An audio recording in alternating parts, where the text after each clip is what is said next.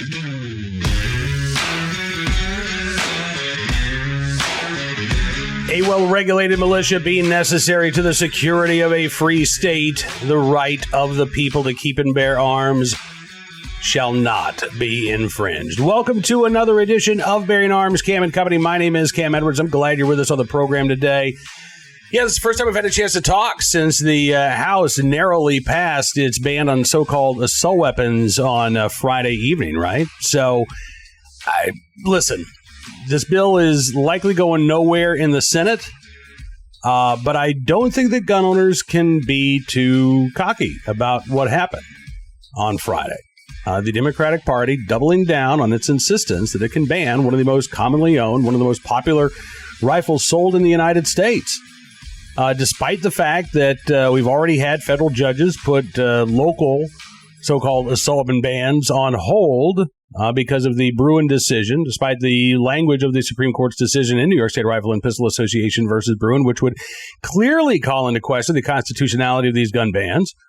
None of that matters to the Democrats in the House, all but 5 of them anyway, as well as 2 Republicans who voted in favor of the ban. You had 5 Democrats voting against that ban.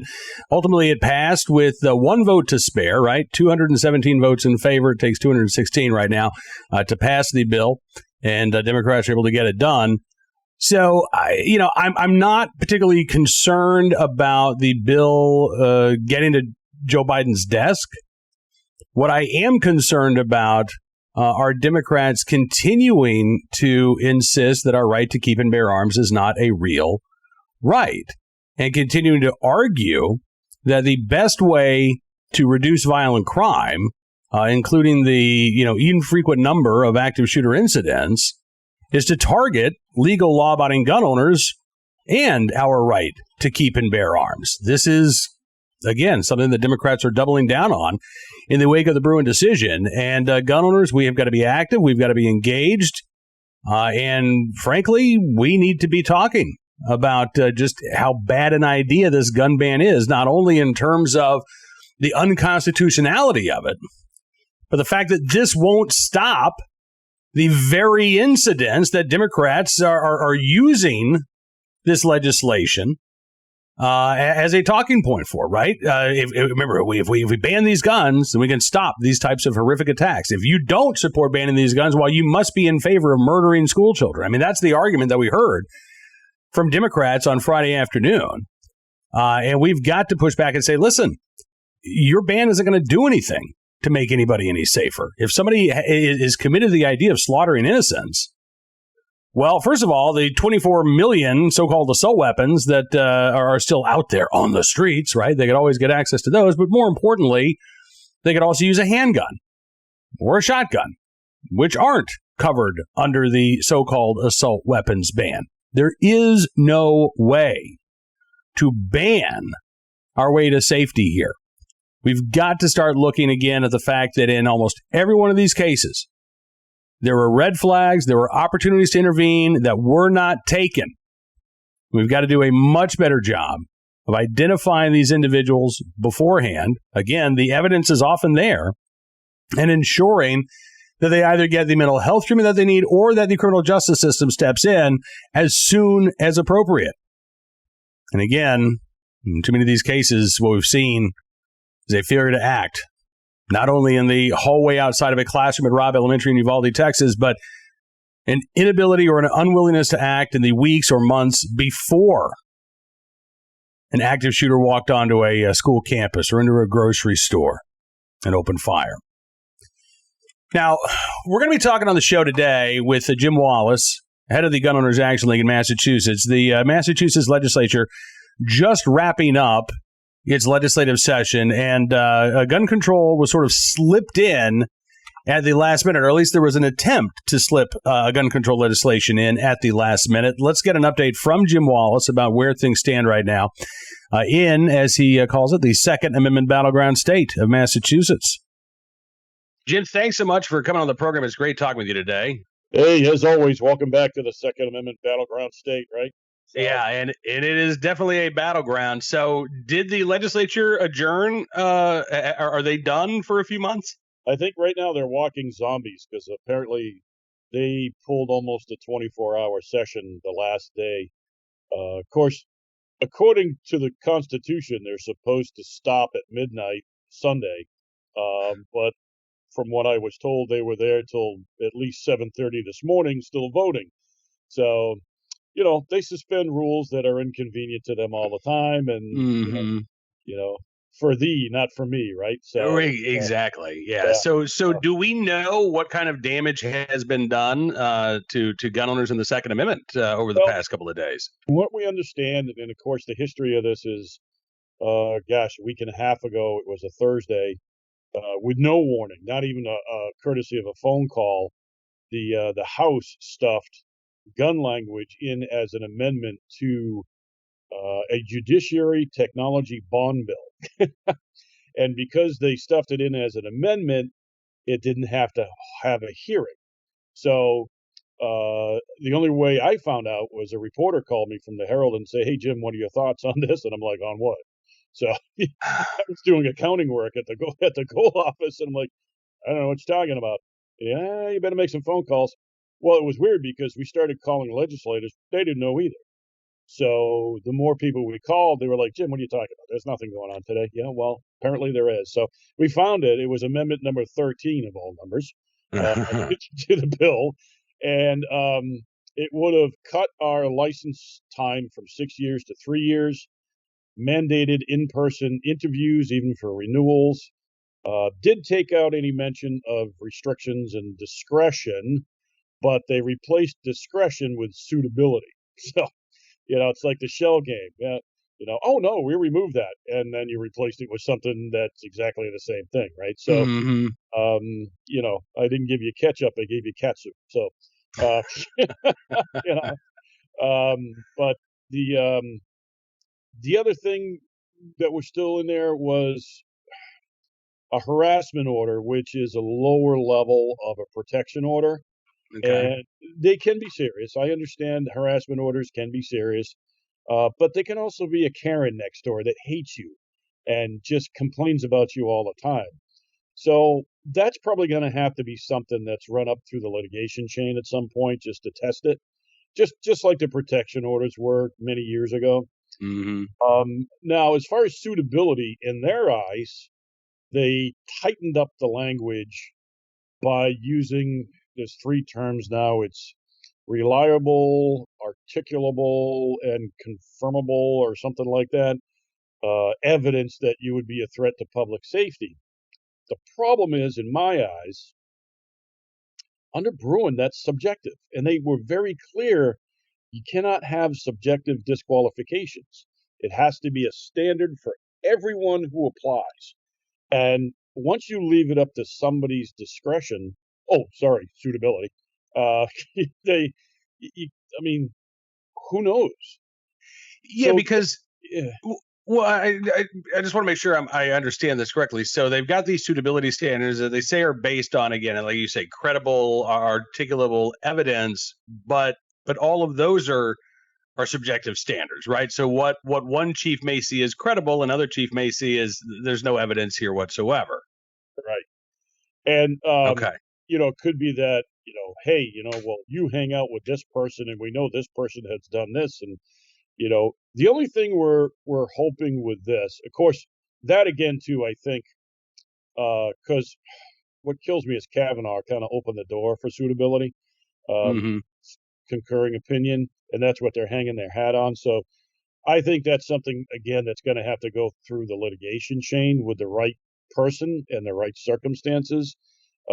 As always, Cam, our fear is that some ambulance chaser will find a guy who beat up his kid or something, and oh, I'll take your case to court, sure, and then you end up with bad case law.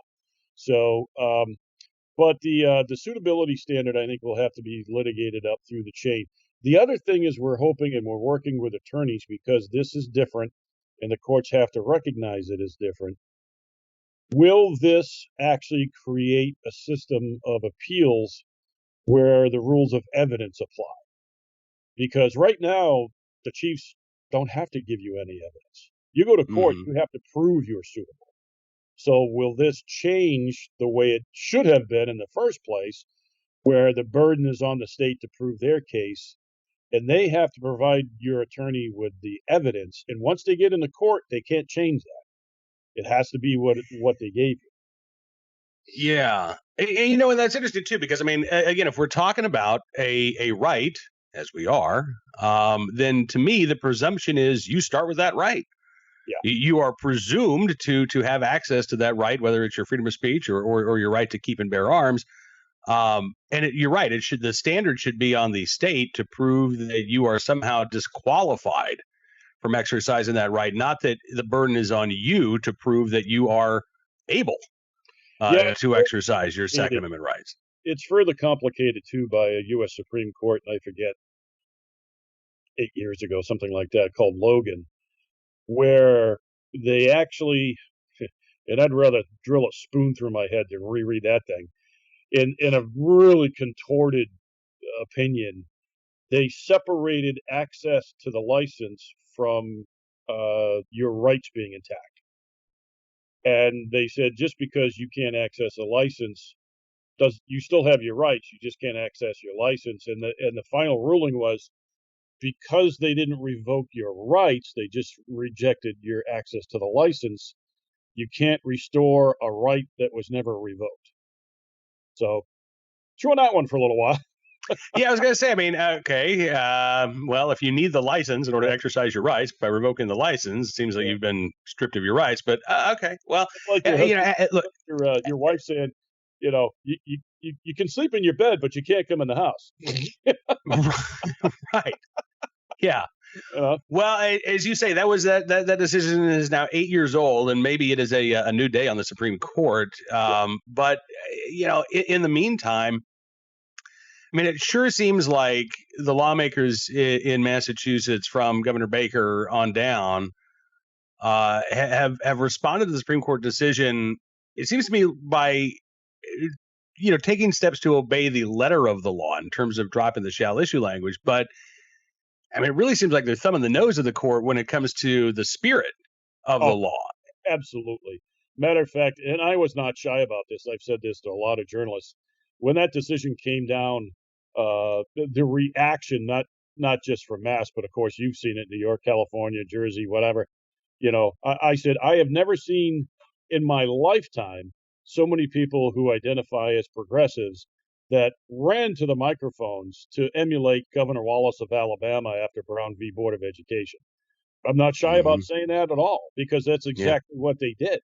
A handful of states who refuse to recognize and continue on their bigoted path against the 2A community. Not my state, not my state. This will not happen in my state. Tell me I'm wrong. I mean, nobody has. So it's very sad.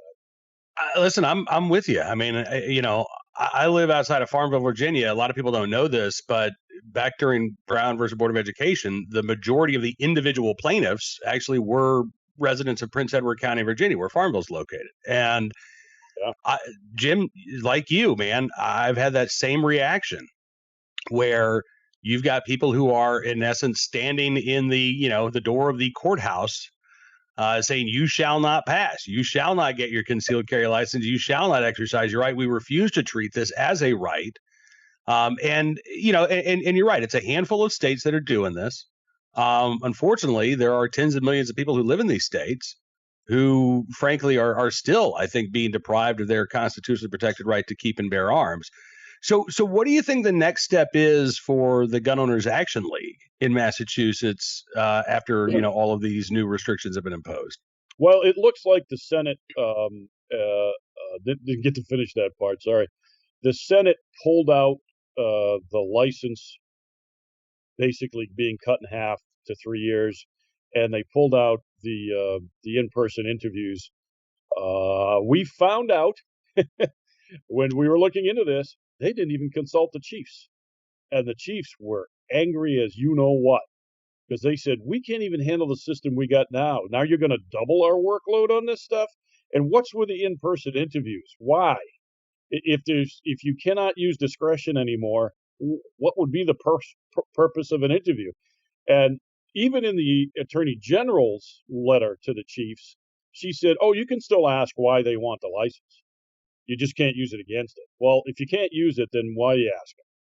you know? Right. So, but even at like city like Lowell, they make you write an essay about why you want a license. So it's, all of that stuff has to go.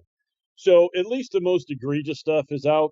The suitability and the harassment, we knew going in that that's going to have to be something that's carefully litigated. So, Hmm. but still real happy with the response we got from our members. It's late July. People are on vacation. They're not thinking about Yeah. politics anymore. And all of a sudden, we had to go into supersonic mode in the last few days, and and there were a good number of legislators that really worked with us. And the other thing, frankly, what I guess made the Senate president angry was the day the House did that, they put out a release. The speaker said, "Oh, this was all agreed upon by the Senate president, the governor, the attorney general." And she came out and said, I said I would work with you. I never agreed to any language, and I certainly didn't agree to put it into a bond bill." So it's like, you know, she's never been an ally, but whatever, right? So Yeah. Right. yeah. Um, so anyway, the other thing we have to be concerned about is they did tell us that next year, which will be a brand new legislative session, they're going to work on a much bigger omnibus uh, gun bill. So, and I said, well, that's funny. So will we. So, Yeah. yeah, Right. I, it's, you know, yeah, and I know that you guys are going to be again looking for those opportunities to pursue litigation that on the strongest ground possible. yeah, I'm curious, Jim, just out of curiosity, and I don't know if you know the answer to this, but um, for instance, we saw in Maryland, like in the 3 weeks after the Bruin decision came down, the number of concealed carry applications climbed by something like 1,100% in the state of Maryland because now it's yeah, theoretically shall issue. right. Do you know? Have you talked to anybody? Are police departments across Massachusetts? Are they seeing a surge in applications from people who now believe like they've got a fair shot at getting a concealed carry I, license in some of these jurisdictions where it's been basically off limits? I haven't heard that yet. I think people were kind of waiting. The biggest thing we were hearing is can I carry on my restricted license now? And what was happening was because we're awful cautious about giving out legal advice in mass. Sure. We said, listen, folks, we can't answer that yet because one of our concerns was even though technically it can't be upheld, if it got to court, Hmm. but could a chief and the AG say, well, you knew you had a restricted license, you carried, so now you're unsuitable. So there's always that end game that you have to worry about. And Yeah. so we were very cautious, but the Executive Office of Public Safety did post a Q&A. It did. It's funny how they word things, right? Because they don't want to encourage people to carry. They actually said it's just the restrictions are unenforceable. They didn't say you could. They just said it's unenforceable. So it's, I always look at that and go, yeah, all right, I do this for a living too, brother. So, it's like, so, we're always cautious. Now, some towns have been good and said, you know what, don't even call us. We're going to get into the system, change all of the licenses and reissue them if you have a restricted license. What we were upset about is the state could have done that at a moment's notice. They have the Yeah. database. And I was told point blank, well, we don't have the authority to do that because it's not a state license. What? It's not a state license. The one that says Commonwealth of Mass right on it isn't a state All license. right. So no, they have to defer to the chiefs. And I'm like, ugh, really? Okay. Even after Bruin, you're still pulling this. Yeah. So some chiefs are just saying, write us a letter, just asking to remove restrictions. We'll do it for you. Others are still asking for, well, tell us why. It's like, okay, well, that's not going to fly. It's not. Hmm. So, but Yeah, and so if folks do run across this, I mean, if there's a Massachusetts gunner out there who's watching and says, "Yeah, I'm running into that rigmarole," should they contact the Gun Owners Action League? Should they let you yeah, guys know what's going on? yeah, and we're also working closely with Com2A. I think you know those guys, Hmm. Com2A. They're the litigation group, and we work closely with them. If they find a good case, we'll support it.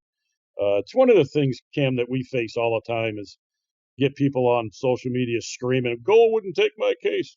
We've never taken a case, so why would we take? We're not a litigation group, and as you know, that's a specialty. We're an Yeah. advocacy and training group, but litigation, that's something you really have to be an expert in, and it's just not something Goal has done. We've certainly supported a lot of cases and briefs and all kinds of stuff, financially and otherwise, but it'd be extraordinarily rare if we actually took a case on our own without the help of, could be CompTIA, NRA, SAF, whatever, Mm-hmm. because they're the experts in litigation. We're not. So, Yeah. but yeah, it's going to be an interesting next couple of years, I think. And even after Bruin was decided, we had all of our friends, and you saw it. We win. We finally win. And I said, no, now the work really begins. Because Absolutely. like Yeah. Governor Wallace. You're right. This was listen, Bruin was a great decision, but if anything, it has supercharged the debate over our right to keep and bear arms, as we're seeing play out in blue states like Massachusetts. Jim, listen, man, I can't thank you enough for coming on the program, for all the work that you and the folks at Gun Owners Action League are doing. Again, thank you very much. I look forward to having you back again because, as you say, there is always something going on in the Second Amendment battleground state of Massachusetts.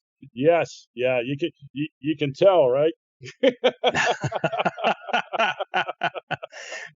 Jim Wallace from the Gun Owners Action League. Thanks again for joining us here on Cam and Company. I appreciate Jim joining us on the program, and we will be talking to him again in the not too distant future. Right now, though, let's turn our attention to today's armed citizen story, our good deed of the day, and our recidivist report. We're going to start there, actually, with a story out of California, where a former student at University of California, Irvine, is facing prosecution over threats of a mass shooting. Now, here's what's fascinating about this, is that this individual, 30-year-old, I'm not even going to name the guy, but he's 30 years old. He was originally sentenced to 3 months and 8 years in prison for, again, threatening to shoot up UC Irvine. But he was released early. Yeah, after doing just 7 months, he was released.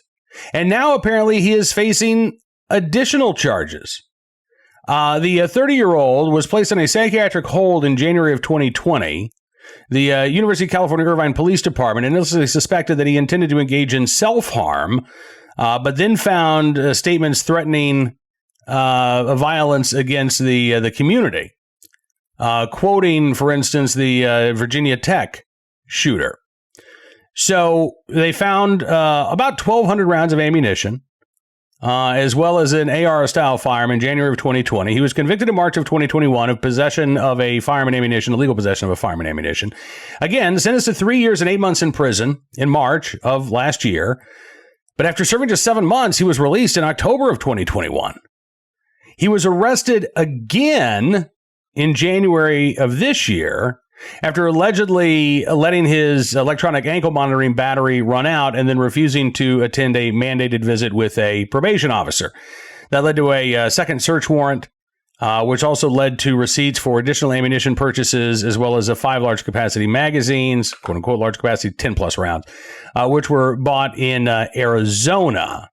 It's unclear whether those were bought before or after his conviction, which should have prohibited him from being able to lawfully purchase firearms or ammunition anywhere in the country. Although, again, in most states, ammunition purchases don't go through background checks, but certainly the purchase of a firearm would have been flagged had he done so at retail. Despite all of that, he was again released in February, even after they discovered ammunition in his mother's storage locker in Anaheim, California. He was arrested again in early March after failing to report to a probation officer. The Orange County DA, Todd Spitzer, said in a press release at the time, quote, "This is someone who has repeatedly threatened to shoot up a college campus and has the weaponry and ammo to do it, and I'm mad as hell that the state legislature refuses to give me the tools to put him behind bars where he belongs for a very long time. When someone shows us who they are and what they're capable of doing, we have to believe them and do something about it." Well, he's now scheduled to go to trial on his latest charges tomorrow, But again, given the soft on crime policies in California, I have a sneaky suspicion that even if he is convicted, this 30-year-old suspect may very well soon be out on the streets once again. Today's armed citizen story from Beaumont, Texas, where a store clerk shot a suspect who attacked her during a robbery over the weekend. The suspect in this case, a 62-year-old man, who apparently tried to rob the store around 11:30 Friday night. William Coleman allegedly walked in armed with a knife. The store clerk called 911, reported a robbery in progress. As officers were on their way to the store, the clerk told police that she had shot the robber after he displayed a knife and attacked her. When police arrived, they found the suspect there wounded. Paramedics transported him to a local hospital with serious injuries. Detectives say that they now have an aggravated robbery arrest warrant for the 62-year-old man, William Coleman. Once he's released from the hospital, he will be taken into custody and taken to the county jail. The store clerk suffered minor injuries during the attack, but thankfully was not seriously injured again because she was able to protect herself. Coleman has had his bond set at $250,000 on the aggravated robbery charge. The investigation continues, but again, it is not anticipated that the convenience store clerk there will be facing any charges whatsoever after acting in self-defense. Finally, today, our good deed of the day, Colorado Springs, Colorado, where a good Samaritan in the right place at the right time, willing and able to do the right thing for a stranger who had been stabbed. This also happened over the weekend. It was late Saturday night when the Good Samaritan said he ran across a guy who was running his way and screaming for help. The Good Samaritan said the guy said that someone was trying to kill him, and the Good Samaritan did catch a glimpse of another person kind of running towards them. So the Good Samaritan said he put the man in his vehicle, called 911, met police a few blocks away. Police have confirmed that a bystander did step in to help the victim. They said that person was able to drive the victim out of the area to get him to a safe location. And Sergeant Bethany Orton says the Good Samaritan did the right thing by getting the person in danger out of the area. She said, quote, "I think it happens more often than people would expect.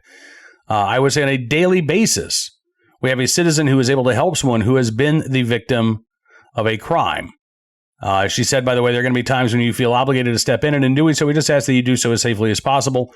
Best thing to do is to get whoever's being assaulted or like a victim of a crime away from the area. The stabbing victim transported to the hospital with serious injuries. At last report is stable. No word on any arrests, but again, that Good Samaritan. And I can't help but wonder if that Good Samaritan felt a little bit more comfortable acting. We don't know whether or not this person was armed or not, but I just can't help but wonder if that person may very well have been lawfully carrying a firearm and therefore felt a little bit more comfortable inviting a stranger into their car, even if they had been stabbed at that point, knowing that they could protect themselves either if the victim decided to attack them or if the guy that was coming after them actually reached that vehicle. Either way, again, glad that that Good Samaritan, who has not been identified, was in the right place at the right time and willing and able to do the right thing. That is going to do it for this edition of Bearing Arms Cam and Company. I want to thank you for being a part of the program. As always, we will be back tomorrow with even more of the latest Second Amendment news and information that you need to know about. But I also encourage you to check out bearingarms.com throughout the day. We've got you covered there as well. If you like what you see, you can always become a VIP subscriber. Just use the promo code GUNRIGHTS when you go to bearingarms.com/subscribe. And not only will you be supporting the independent pro-Second Amendment reporting that we do at Bearing Arms, but we're going to give you exclusive content that you won't get anywhere else. News stories, analysis, stuff that you need to know. And we're happy to do it because your support does make a difference, and it really does matter. Have a great rest of your Monday. We'll see you back here tomorrow. By the way, happy 25th anniversary to my lovely bride, Miss E. Not that she'd be watching. Well, actually, I take that back. She does try to tune in whenever she can. So, happy anniversary, baby. All right, to everyone else, we'll see you back here tomorrow. Until then, be well, be safe, and be free.